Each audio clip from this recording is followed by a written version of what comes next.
श्रील प्रभुपाद की जय, गुरु गौरांग की जय। यमुनाचार्य का जीवन चरित्र हमने श्रवण किया, जिसमें यमुनाचार्य जब राज्य को त्याग दिए, राम मिश्र से दीक्षा लेकर पूरी तरह से अपने मन, वाणी और शरीर को भगवान रंगनाथ की सेवा में समर्पित कर दिए, उनके मन में जरा से भी भौतिक इच्छा नहीं रही। संसार से विरक्त होकर अपने को पूरी तरह से भगवान की सेवा में लगाकर भगवान का जो विशुद्ध प्रेम है उन्होंने प्राप्त किया। और फिर बाद में उनको दक्षिण भारत के जितने लोग थे उन्होंने मुख्य आचार्य श्री संप्रदाय का स्थापित किया, और यमुनाचार्य की शिक्षाओं का प्रभाव रामानुजाचार्य पर भी हुआ। तो अपने को भौतिकता से कैसे ऊपर उठाकर यमुनाचार्य फिर से भगवान के शुद्ध भक्त बने, ये उनके मन में ऐसा दृढ़ संकल्प था। और एक शुद्ध भक्त के संग से ही वह अपनी सुप्त कृष्ण चेतना को जागृत कर सके। अब हम रामानुज का जन्म कैसे हुआ उसके विषय में श्रवण करेंगे। मद्रास या चेन्नई से लगभग 30 मील की दूरी पर श्री पेरम्बुदूर नामक एक सुप्रसिद्ध गांव है। संस्कृत भाषा में इसे भूतपुरी कहा जाता है। उस गांव में ग्रामवासियों में ब्राह्मणों की संख्या अधिक है। वहां अति सुंदर विशाल भगवान विष्णु का देवालय भी है, जिन्हें श्री आदिकेशव पेरुमल कहा जाता है, जो सबके प्रति अपनी कृपा दृष्टि बनाए रखते हैं। इसी भूतपुरी नामक ग्राम में लगभग 1000 वर्ष पहले आसुरी केशव आचार्य नामक धर्मनिष्ठ सत ब्राह्मण निवास करते थे। उन्हीं दिनों में यमुनाचार्य अर्थात आलबंदार अपने राज सिंहासन तथा अपने भौतिक ऐश्वर्य को त्याग कर राम मिश्र के विनीत शिष्य बनकर श्रीरंग क्षेत्र में सन्यासी के रूप में निवास कर रहे थे। उनके गुरु के वैकुंठ प्राप्ति के पश्चात वहां समग्र वैष्णव मंडली ने उन्हें अपने प्रमुख आचार्य के रूप में स्वीकारा था। अब रामानुज का जो जन्म है मद्रास, जिसको अभी के शब्दों में चेन्नई कहते हैं, चेन्नई से लगभग 30 मील की दूरी पर श्री पेरम्बुदूर नामक बहुत ही प्रसिद्ध गांव है। संस्कृत भाषा में इस गांव को भूतपुरी कहा जाता है। और इस गांव में ग्रामवासियों की अधिक संख्या है, और उस ग्रामवासियों में भी ब्राह्मणों की अधिक संख्या है। उसी गांव में एक बहुत ही सुंदर भगवान विष्णु का मंदिर भी है, जिन्हें श्री आदिकेशव पेरुमल कहा जाता है। और भगवान आदिकेशव पेरुमल सबके प्रति अपनी कृपा दृष्टि बनाए रखते हैं। इसी भूतपुरी गांव में आज से लगभग 1000 वर्ष पहले केशव आचार्य नामक धर्मनिष्ठ ब्राह्मण वहां पे रहते थे। उसी समय यमुनाचार्य, जिनको आलबंदार कहा जाता था, राज सिंहासन को त्याग चुके थे, भौतिक ऐश्वर्य को छोड़ चुके थे और राम मिश्र के विनीत शिष्य बनकर श्री रंगनाथ स्वामी की सेवा में अपना जीवन व्यतीत कर रहे थे। सन्यासी भी बन चुके थे यमुनाचार्य जब उनके गुरु वैकुंठ चले गए। उसके बाद में वहाँ की वैष्णव मंडली ने उन्हें प्रमुख आचार्य के रूप में स्वीकार कर लिया। तो रामानुजाचार्य जन्म लेने वाले थे और यमुनाचार्य उस समय भगवान रंगनाथ की सेवा में लगे हुए थे, और वहाँ के लोगों ने उनको वैष्णव आचार्य के रूप में स्वीकार किया था। यमुनाचार्य का असाधारण वैराग्य, त्याग, पांडित्य, विनम्रता का भाव, भगवत सेवा के प्रति दृढ़ता आदि सभी वैष्णव गुण अनुसरणीय हैं। उनके द्वारा रचित विभिन्न स्तोत्रों का गायन अनेकों वैष्णव जन अपने कंठ से करते थे और स्वयं को सौभाग्यशाली मान रहे थे। उन सभी स्तोत्र में भगवान के प्रति प्रेम, भक्ति की उत्कृष्ट भावना और भगवान श्री हरि के चरण कमलों के प्रति आत्मनिवेदन का भाव प्रकट हो रहा था, जिसे पाठ करने से पाखंडियों के उनके हृदय में भी भगवत भक्ति का संचार होता था। उस समय चारों दिशाओं से धर्मपरायण भगवत भक्ति परायण वैष्णव जन आकर उनका शिष्यत्व स्वीकार कर रहे थे और स्वयं को भाग्यवान मान रहे थे। उनमें से 2-3 भक्तों ने यामुनाचार्य के समान संन्यास आश्रम ग्रहण करके उनके साथ रहकर उनकी सेवा में दिन बिताते हुए स्वयं को कृतार्थ मानने लगे। तो यामुनाचार्य का जीवन कैसा था? वैराग्य से भरा था, त्याग उनके जीवन में था, सभी शास्त्रों में पांडित्य हासिल किए हुए थे और विनम्रता का भाव था। इतना ज्ञान ग्रहण करके भी वह विनम्र रहते थे और भगवान की सेवा के प्रति दृढ़ता थी। तो ये सभी गुण एक वैष्णव में होने चाहिए, अनुसरणीय हैं। और यमुनाचार्य ने विभिन्न स्तोत्रों का रचना भी किया था, ऐसे स्तोत्र जिसका गायन अनेकों वैष्णव जन उस समय करते थे और स्वयं को सौभाग्यशाली मानते थे। जो स्तोत्र यमुनाचार्य लिखे थे वह स्तोत्र अगर कोई उच्चारण करता था तो उसके हृदय में भगवान के प्रति प्रेम उत्पन्न हो जाता था, उस व्यक्ति के हृदय में भगवान के प्रति उत्कृष्ट भावना जागृत हो जाती थी। और ये स्तोत्र जो थे भगवान श्री हरि के चरण कमलों के प्रति आत्मनिवेदन भाव को प्रकट करते थे। तो सोचिए, जो इसका पठन कर रहा है उसके मन में ये सब उत्पन्न हो रहा है, तो यमुनाचार्य ने कितने भाव से भगवान को प्रसन्न करने के लिए सब स्तोत्र लिखे होंगे। अगर कोई पाखंडी भी इन स्तोत्रों का पठन करता था तो उसके हृदय में भी भगवत भक्ति का संचार होता था। चारों दिशाओं से उस समय धर्मपरायण लोग, भक्तिपरायण वैष्णव जन आकर यमुनाचार्य के शिष्य बनना स्वीकार कर रहे थे और यमुनाचार्य का शिष्य बनकर ऐसे लोग स्वयं को भाग्यवान समझ रहे थे। उनमें से 2-3 भक्तों ने यमुनाचार्य से संन्यास भी ग्रहण किया और उनके साथ रहकर अपना जीवन उनकी सेवा में बिता दिया। उनमें से पेरिये तिरुमल नंबी अर्थात श्री शैलपूर्ण यमुनाचार्य के प्रमुख सन्यासी शिष्यों में से एक थे। उन्होंने अपने जीवन के अंतिम भाग में गृहस्थ आश्रम त्याग कर यमुनाचार्य से संन्यास स्वीकार किया था। उनकी 2 बहनें थी, बड़ी का नाम कांतिमती भूमि पेराटी भूदेवी भी और छोटी का नाम दीप्तिमती पेरिय पेराटी महादेवी था। कांतिमती का विवाह भूतपुरी के आसुरी केशव आचार्य नामक पवित्र ब्राह्मण से हुआ।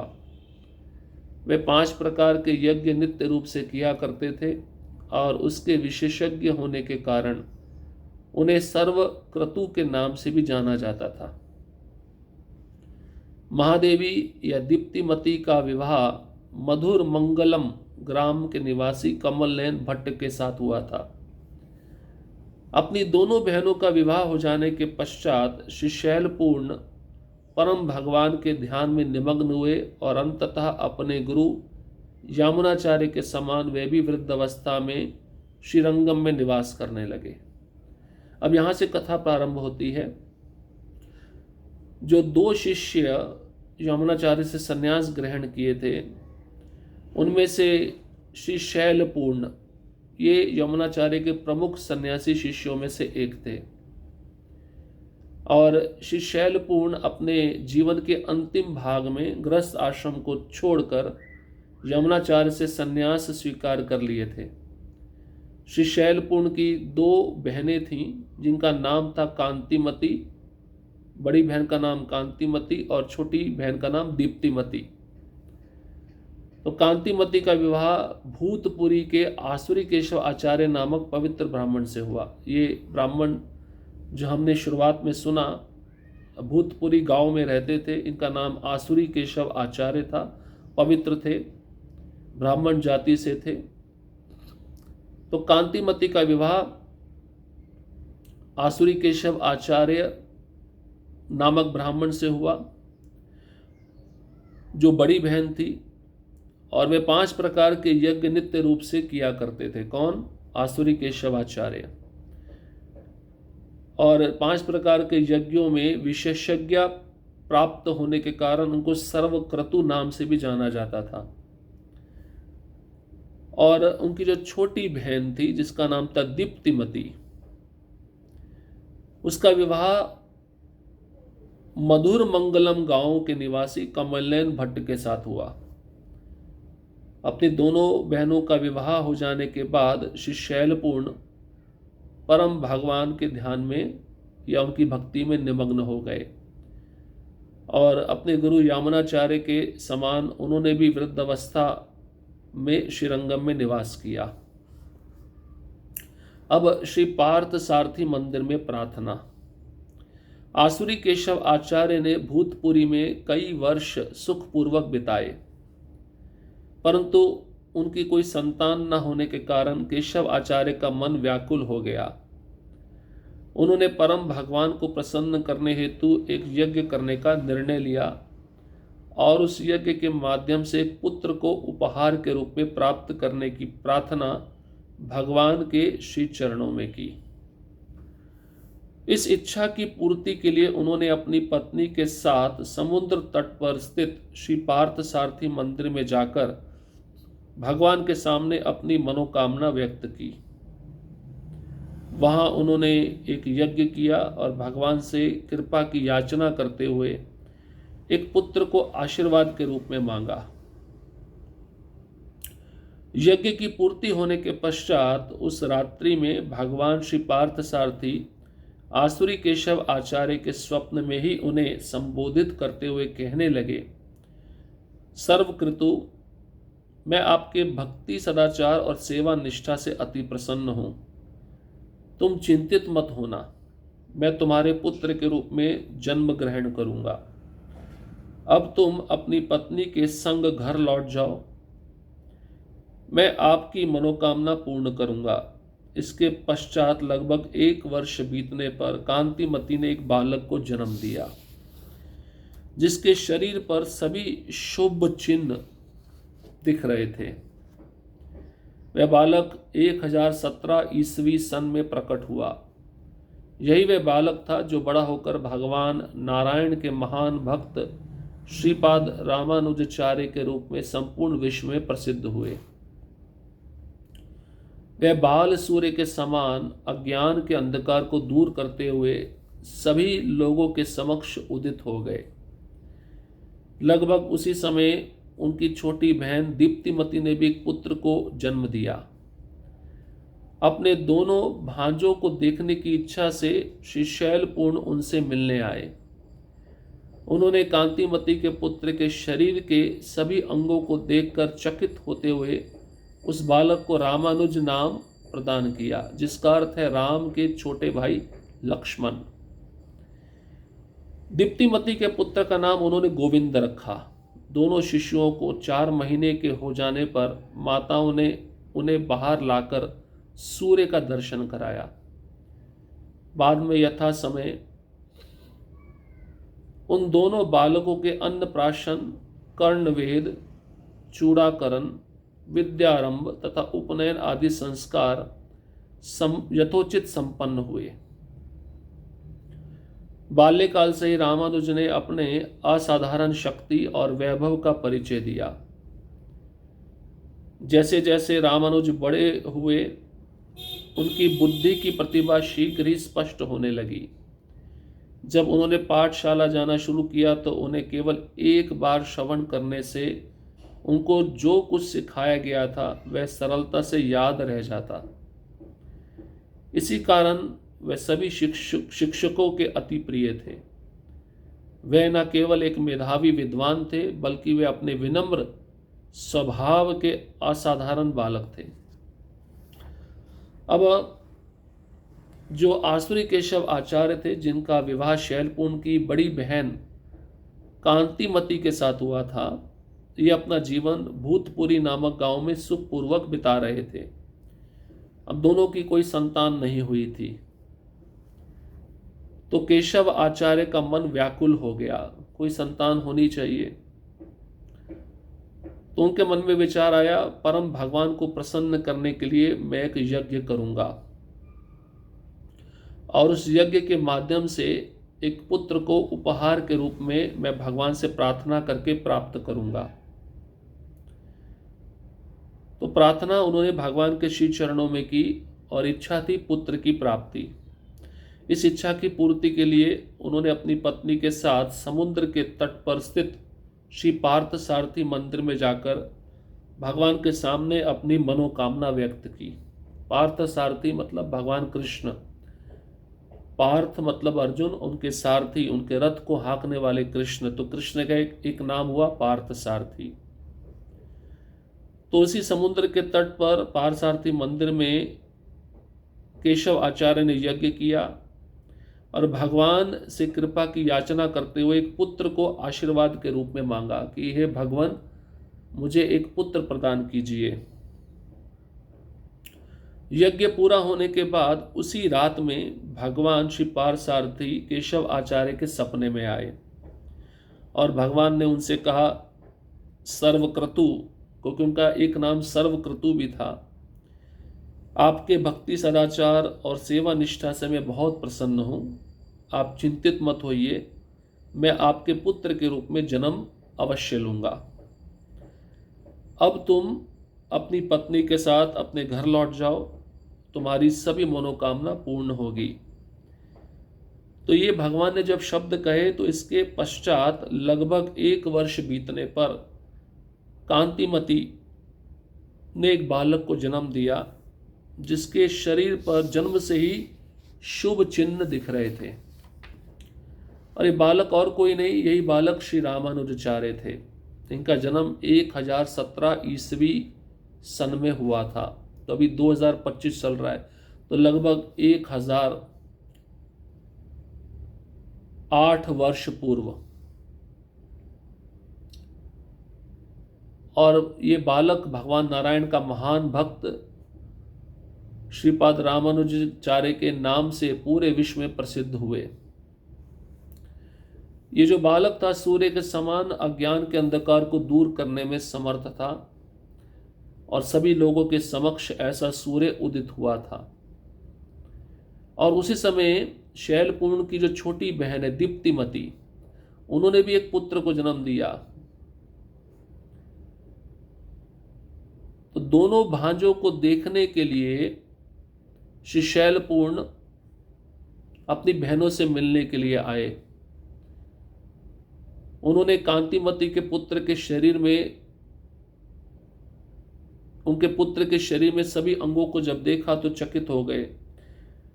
शैलपूर्ण ने उस बालक का नाम दिया रामानुज, जिसका अर्थ है राम के छोटे भाई लक्ष्मण। और दीप्तिमती जो छोटी बहन थी, उसको जो पुत्र जन्मा था शैलपूर्ण ने उसका नाम रखा गोविंद। तो 4 महीने के बाद दोनों शिशुओं को माताओं ने घर से बाहर लाकर सूर्य की रोशनी का दर्शन कराया।